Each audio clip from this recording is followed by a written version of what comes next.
Hello and welcome to Daily News Simplified, an answer to what, why and how of newspaper reading. Today we will discuss the articles displayed on the screen from the Delhi edition of the Hindu newspaper dated 3rd March 2019. So let's start our discussion. Now this article on page number 5 in the Sunday magazine is related to the implementation of Forest Rights Act. And this is particularly related to the recent Supreme Court order which has asked for eviction of all those forest dwellers whose claims have been rejected under the Forest Rights Act 2006. Now, this will form an important part of the General Studies Paper 1 under the topic Society. And previously in the year 2017, there was a question in the mains examination related to the two important legal initiatives by the state since independence addressing the discrimination against the scheduled tribes. Now, this is also important for us from the preliminary examination point of view because previously in the preliminary examination, questions have been asked related to the Forest Rights Act. And we have discussed the Forest Rights Act in detail in the DNS of 11th February 2019. Now, the issue of this recent Supreme Court order has been discussed in the DNS of 22nd February 2019. So, in today's video, we will discuss the chronological order in which the forest policies have been developed in India since the British times. Now, first of all, it is important to learn that Indian Constitution also provides for the protection of forests and environment. And it was by the 42nd Amendment Act that Article 48A was added in the Constitution, which is related to a directive principle of state policy, which states that the state shall endeavour protection and improvement of environment and safeguarding of forests and wildlife. Further, a fundamental duty was also added by this 42nd Amendment Act. And this fundamental duty is also related to the protection and improvement of natural environment, including forests, lakes, rivers, and wildlife. So the Constitution also safeguards our forests. And these two articles, that is Article 48A under the Directive Principles of State Policy and also a fundamental duty under the Article 51A provides for protection of forest. Now after this, let us understand the sequential development of forest policy and Forest Act during the British times. So during the British times, the first Forest Act was enacted in 1865. And what was the purpose of enacting this Forest Act in 1865? So the main purpose was to facilitate the acquisition of forest areas so that these forests can supply timber for the railways without abridging the rights of people. So during this first Forest Right Act of 1865, the rights of the forest dwelling communities were not affected. So the Forest Act of 1865 did not curtail the rights of forest dwelling communities on the forests. However, these rights were curtailed in the subsequent Forest Rights Act of 1878 and the 1927. So in the Forest Act of 1878, the centuries-old tradition of communities living in forests and using the forest produce was curtailed. And this act strengthened the colonial government's control over the forestry in India. And this was mainly in order to exploit the forest resources for the benefit of British industries. So this step of British government adversely impacted the rights of forest communities. Further, there was another Forest Act that was created in the 1927 and it was also based on the provisions of the previous Forest Act. So that is why this act also did not provide for the rights of forest dwelling or forest communities. So in short, what the Forest Act of 1878 and 1927 tried to do is that they tried to regulate the forestry in the interest of British government. And they did not provide for any right or they did not recognize any right of the forest dwelling communities. Now further in the year 1894, a forest policy was drafted by the British government. Now this forest policy aimed at managing the state forests for the public benefits. Now this forest policy of 1894 allowed the local communities to manage inferior forests only, which means that the majority of forest cover was still with the colonial government and it did not provide any rights to the forest dwelling or the tribal communities. However, these local communities could use the inferior forests only for fulfilling their fodder and grazing needs.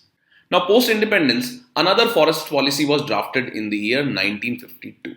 And this forest policy emphasized on a balance across economic, ecological and social benefits.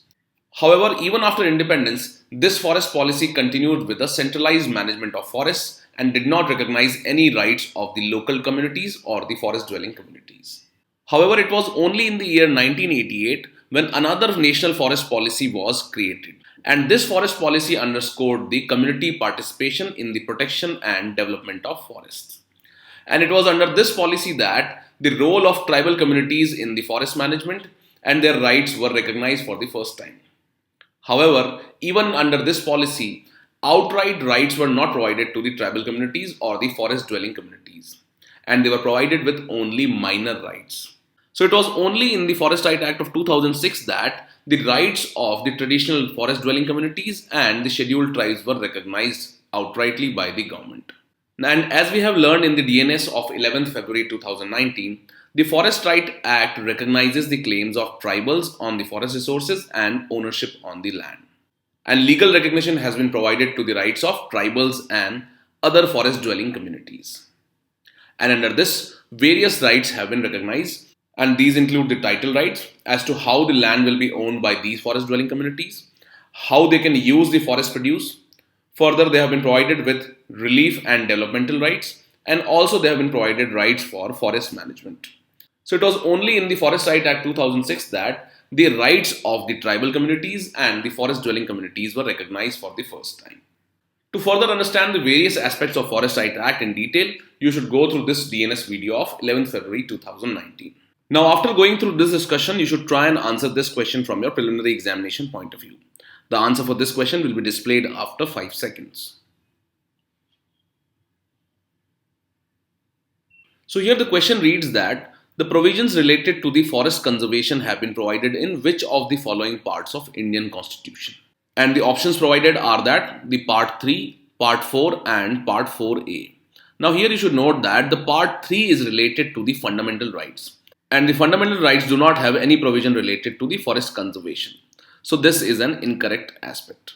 The second is the Part 4, and we know that the Part 4 is related to the directive principles of state policy.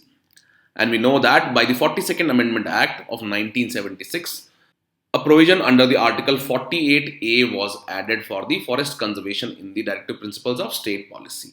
Further, in the Part 4A, which deals with the fundamental duties, you should note that a fundamental duty was added in the 51A of the Constitution regarding the forest conservation.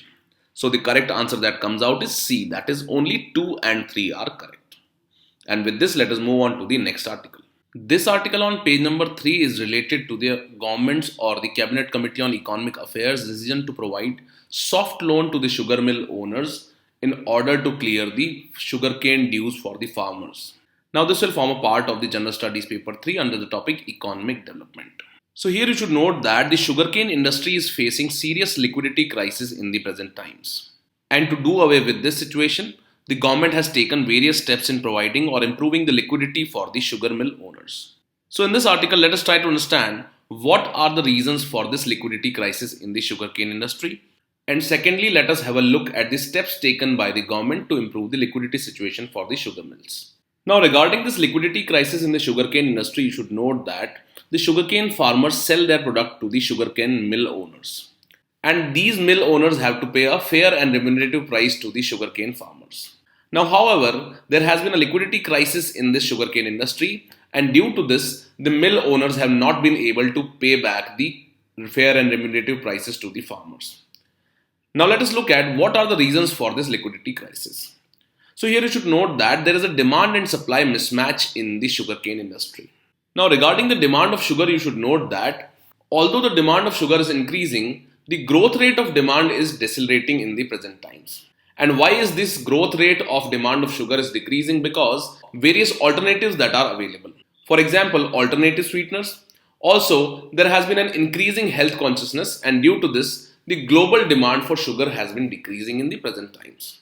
Now, on the supply front, you should note that the production of sugar is increasing continuously for the past few years. And this has largely been because of superior seeds and better productivity of sugarcane per acre.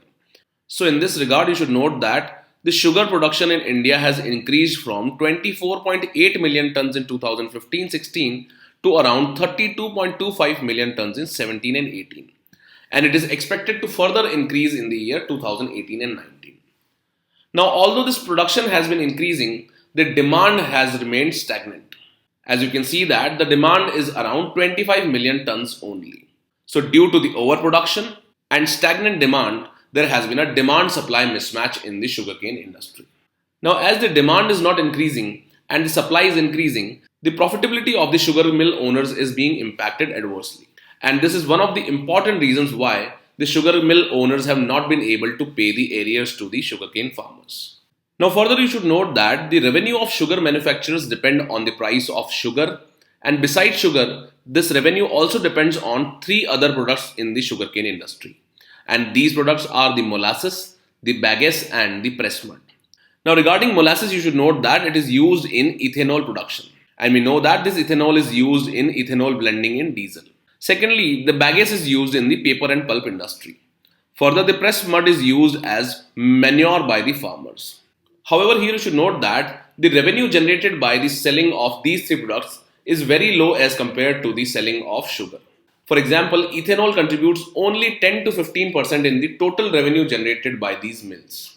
So here you should note that the profitability of sugarcane manufacturers would have been high if they had got a higher price for all these three extra products from the sugarcane industry. Further, there is issue of pricing of the sugarcane and the sugar. So here you should note that the sugarcane prices are decided by the government. However, the prices of sugar are decided or determined by the demand and supply.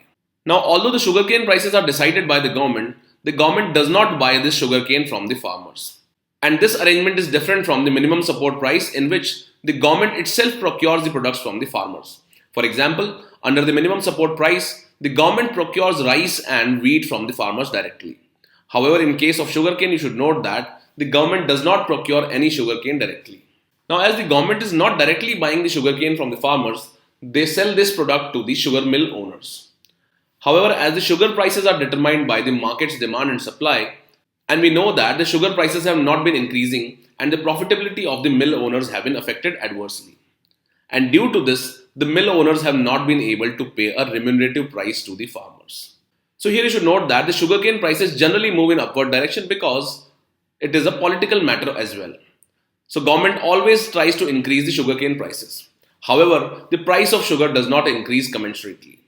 And due to this, the sugar mill owners are not able to pay the fair price to the farmers.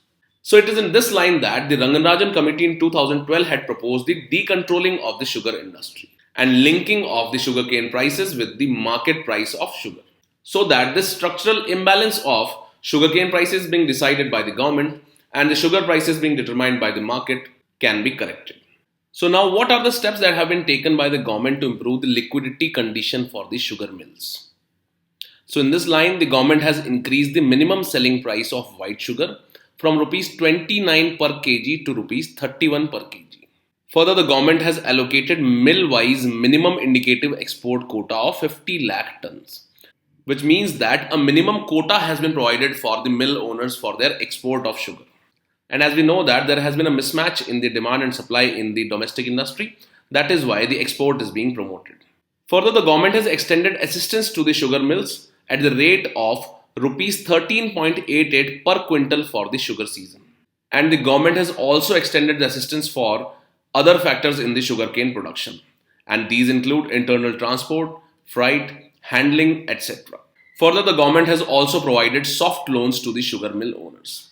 Now, regarding the soft loans, you should note that these soft loans are beneficial for the borrowers. And in this line, the government has provided provisions for soft loans to the sugar mill owners. And further, the government will bear an interest subvention at the cost of 7 to 10% on all these soft loans. So these are few steps that have been taken by the government to improve the liquidity condition for the sugar mills. Now, after this discussion, you should try and answer this question from your mains examination point of view. And with this, let us move on to the next article.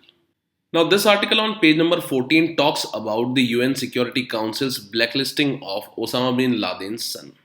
Now, although the blacklisting of Osama bin Laden's son is not important for us from the exam point of view, you should note that India is also seeking the blacklisting of Maulana Azhar Masood, who was involved in the Pulwama attacks. And he heads the organization Jaish-e-Mohammed. So that is why here it is important to understand that what are the implications of blacklisting of such terrorist persons.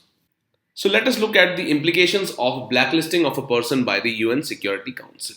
So here you should note that a blacklisted person is subjected to a travel ban, freezing of assets, and an arms embargo. Now, regarding freezing of assets, you should note that all the UN member governments across the globe immediately freeze the funds, financial assets, or any economic resources that come under direct or indirect ownership of the designated individual. which means that all the financial or economic assets of the blacklisted person are frozen by the member nations of the United Nations. Further, regarding travel ban, you should note that the entry or transit of this person is also banned by the members of United Nations. Further, an arms embargo is also imposed on the concerned blacklisted person. So under this, all the member countries are directed to block the channels that might directly or indirectly facilitate the sale of arms to such person. So here we should understand that the blacklisting of a terrorist mainly deals with the travel ban for that person, freezing of economic assets of that person, and also an embargo or restriction on the sale or purchase of arms to that person. And after the person has been blacklisted, the member countries of the United Nations impose all these bans on the concerned person. Now, besides a ban on the travel and the freezing of assets, non-material support is also banned by the UNSC under the blacklisting of a person. And here you should note that any non-material support in the form of technical advice, assistance or logistic support or training is also banned for the member countries. So the member countries of the UN cannot provide technical advice, assistance or logistic support to that person. Now here you should note that India is also seeking a ban on the Maulana Azhar Masood, who is known to be the mastermind of the recent Pulwama attacks. And he heads the organization Jaish-e-Mohammed. And presently he is supposed to be living in the Pakistan. Now as Pakistan is also a member of the United Nations, and if the UN Security Council blacklists Maulana Azhar Masood, he will also face all these bans under such blacklisting by the UN. Now after this, let us understand what are the key aspects of the Sanctions Committee of the United Nations Security Council. Now regarding the Sanctions Committee of the United Nations Security Council, you should note that the Security Council can take action to maintain or restore international peace and security under the Chapter 7 of the UN Charter. And the sanction measures have been provided under the Article 41 of the UN Charter. And these sanctions are different from the use of armed forces in restoring the international peace and security. Now, these sanctions include a range of sanctions, including economic, trade sanctions, or targeted sanctions like arms embargo, travel bans, and financial and diplomatic restrictions. And these sanctions are generally resorted to when the peace has been threatened and diplomatic efforts fail to find a solution. So, in such a scenario, the United Nations Security Council tries to impose sanctions on either persons or entities. Now, the syllabus of General Studies Paper 2 mentions about important international institutions, agencies, fora, their structure and mandate.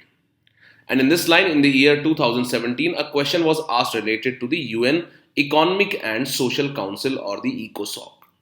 So similarly, you can expect a question on the Sanctions Committee of United Nations Security Council, as it has been in news in this year. So that is why you should go through this question from your mains examination point of view. And with this, let us move on to the next article. Now this article on page number 15 is related to the Regional Comprehensive Economic Partnership. And this will form part of the General Studies Paper 2 under the topic International Relations. Now this RCEP is in news because recently the 7th RCEP Intersessional Ministerial Meeting was held in Cambodia. Now this RCEP trade agreement is yet to be finalized, and it is still in the negotiation stage only. And the issue is stuck because of various issues and concerns of the member countries. So now in this article, let us try to understand some important facts for us from the preliminary examination point of view related to the RCEP. And you should note that in the year 2016, there was a question in the preliminary examination related to RCEP. Now regarding the RCEP or the Regional Comprehensive Economic Partnership, you should note that it is a trade agreement which is being negotiated between ASEAN plus 6 countries. And you should note that there are 10 member countries of the ASEAN grouping. And besides these 10 countries, the other countries which will be a part of this RCEP will be Australia, China, India, Japan, New Zealand and South Korea. And this trade agreement covers goods, services, investments, intellectual property, etc. And it is also intended to be a free trade agreement. Now the member countries of this RCEP can be an important aspect for us from the preliminary examination point of view. Now besides the name of these plus 6 countries, you should also learn about the 10 countries which are members of the ASEAN grouping. And the names of these countries have been provided in the PDF which is attached to this video. Now, after this, let us look at the chronological order in which the negotiations for RCEP has taken place. So, here you should note that the ASEAN framework for the Regional Comprehensive Economic Partnership was adopted at the 19th ASEAN Summit in 2011 in Bali and Indonesia. However, the joint declaration for the launch of RCEP negotiations occurred in 2012 at the 21st Summit of ASEAN. Now, this is an important fact for us from the preliminary examination point of view. And this summit took place at Cambodia. And all these RCEP negotiations are led by the ASEAN and would be based upon the vision of ASEAN centrality. Now, here you should note that the ASEAN grouping is already having free trade agreement with the other 6 member countries of the RCEP, and this has been termed as ASEAN plus 1 free trade agreements. For example, ASEAN has free trade agreement with China, India, Australia, Japan, New Zealand, etc. So that is why the RCEP is trying to build upon the existing ASEAN plus 1 free trade agreement. Now, the negotiations of RCEP are stuck on the interest of the member nations of these groupings.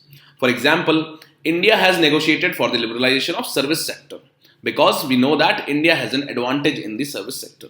However, India has been reluctant for the liberalization in the manufacturing sector because in this sector India has been lagging and China has a major advantage. So that can put the trade interests of India on the backstage. So that is why the negotiations are stuck on the interests of the particular countries. So the question that was asked in 2016 read, the term Regional Comprehensive Economic Partnership often appears in the news in the context of the affairs of a group of countries known as.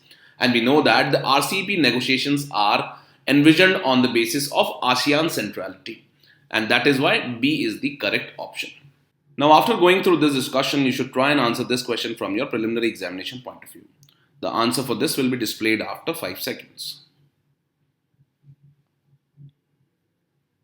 So if you go through this question, it reads, which of the following countries are part of the RCEP negotiations? And we know that the member countries of the RCEP are the ASEAN countries plus the 6 countries. Now the options given are Thailand, North Korea and Brunei. Now we know that Thailand and Brunei are part of the ASEAN countries. And both of these are member countries for the negotiation of RCEP. However, you should note that North Korea is not a part of the RCEP negotiations, while South Korea is. So this can be one important aspect that should be kept in mind. Hence the correct answer is B, that is 1 and 3 only. And with this, let us move on to the next article.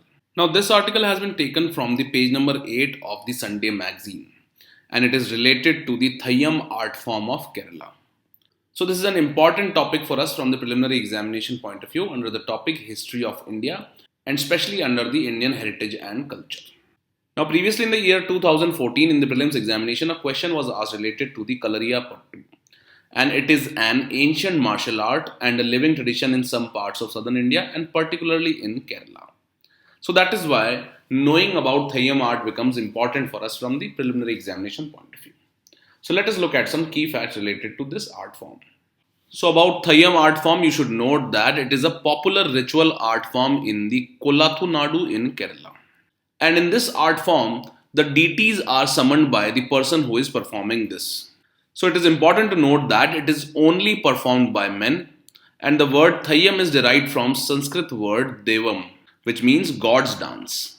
So in this dance form, the man who performs assumes the form of God, and he dances and strives to propitiate and appease the god and believes that in return the god will assure prosperity and peace of the society. Now another important aspect is that it is performed by only particular caste people. For example, it is performed by Malayan, Vanan and other tribes and communities. Now this art form or the Theyyam dance form is closely related to the ancient sacred groves of Kerala, and these are known as Kavu. And each kavu is a small rainforest. So here the important points that come out are that these are dances which are performed by only men. And in this, the man who performs it assumes the form of God. Further, it is performed by the castes like Malayan and Vanan. And also it is performed in front of ancient sacred groves of Kerala which are known as kavu and which are a small rainforest. Further, you should note that the Theyyam cult includes spirit worship, ancestor worship, tree worship, animal worship, Gramadevata worship or the village god worship, etc. Further, you should note that Theyyam art is hereditary in nature. and each custom and tradition is practiced carefully and protected, fostered, and handed over to the next generation. Now, in this dance form, the people wear color costumes and do elaborate makeups and wear headgears of up to 5 to 6 feet. Some of the forms of this dance include the Rakta Chamundi, Kari Chamundi, Gulikan, and Pottam. So, these are a few important aspects of the Theyyam art form. And with this, let us move on to the next article. Now, after going through today's discussion, you should try and answer these questions from your preliminary examination point of view. The answer for these questions will be displayed after 5 seconds. So if you go through the first question, it reads, with reference to the Theyyam art form, consider the following statements. The first statement reads that it is performed only by men. Now this statement is correct. And secondly, it is performed in front of sacred grooves called kabu. This statement is also correct. Now, a point to be noted here is that generally we assume that the statement which contains the word only is incorrect. So, here it should be noted that this is not the case in every question. So, while answering any preliminary examination question, you should read the facts carefully and should not answer the questions on the basis of generalizations. So, the correct answer here is C, that is both 1 and 2 are correct. The next question reads, with reference to the RCEP, consider the following statements. The first statement reads that the joint declaration for RCEP negotiations occurred at the 20th ASEAN Summit in Cambodia. Now this 20th is incorrect because it happened at the 21st ASEAN Summit. The second statement reads that negotiating members include India, China and Pakistan. Now this statement is incorrect because it includes India and China, however it does not include Pakistan. So the correct answer here is D, that is neither 1 nor 2 are correct. With this, we have come to the end of today's discussion. Now let us move on to the question for the day.